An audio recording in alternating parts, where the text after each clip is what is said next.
সালাম আলাইকুম। বাংলাদেশের এমন পারফরমেন্স আপনি লাস্ট কবে দেখছিলেন? দেখেন, বাংলাদেশ যখন ব্যাকফুটে চলে গিয়েছিল মাত্র 164 রানের মতো পুঁজি নিয়ে, যখন দ্বিতীয় ইনিংস ওদের বিপক্ষে ব্যাটিং করতে নামে ওয়েস্ট ইন্ডিজ, তখন কি করছে ভাই?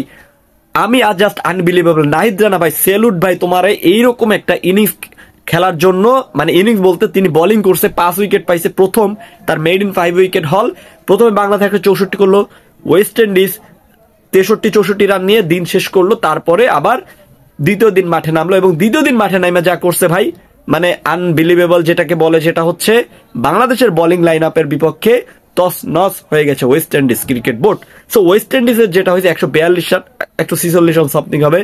তারপরে কি করছে, বাংলাদেশ টি-20 স্টাইলে ক্রিকেটটা খেলছে। টি-20 স্টাইলে মেহেদী হাসান মিরাজকে এখানে সলিড দিতে হয়। সাদমান ইসলাম 2টা ইনিংসেই ভালো করছে।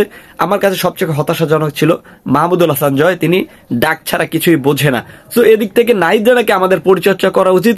ইয়ান বিশাপ জাস্ট একটা জিনিস বলে দিয়েছে যে ভাই, তোমরা যদি নাহিদ রানাকে পরিচর্যা করতে হয় তাহলে স্টেপ বাই স্টেপ ক্রিকেটটা খেলতে হবে। সো বাংলাদেশ ক্রিকেট বোর্ড ঠিক সেম ভাবে করতেছে। সেটা হচ্ছে প্রতিটা ট্যুর যখন করতে যায়, প্রতিটা 3 ম্যাচের সিরিজ হলে 1 ম্যাচ খেলায়, 2 ম্যাচের সিরিজ হলেও 1 ম্যাচ খেলায়, তাকে প্রতিটা ট্যুরেই নেওয়া হয়, কিন্তু তাকে 1 ম্যাচ করে খেলানো হয়। So be careful. Bangladesh cricket board Nahid রানাকে নিয়ে পরিচর্যা করা উচিত।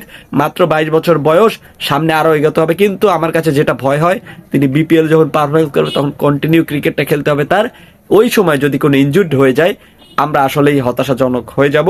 কিন্তু দিন শেষে নাহিদ রানাকে নিজের খেয়াল নিজে রাখতে হবে, আমরা তাকে খেয়াল রাখতে পারবো না। এখন কথা হচ্ছে এই তৃতীয় দিন তো শেষ, চতুর্থ দিনে বাংলাদেশ কেমন করবে, এবং চতুর্থ দিনে হয়তোবা একটা রেজাল্ট বের হয়ে যাবে এবং বাংলাদেশের ফরেই আসবে। বাংলাদেশ বর্তমানে লিড প্রায় 200+। সো 193 রান 5 উইকেট নিয়ে বাংলাদেশ দিন শেষ করছে। তারপরেও বাংলাদেশ পজিটিভ আছে ভাই। এমন পারফরমেন্স, আমি বিশেষ করে নাহিদ রানাকে নিয়ে আসলেই একটা সেলুট দিতে হয় ভাই।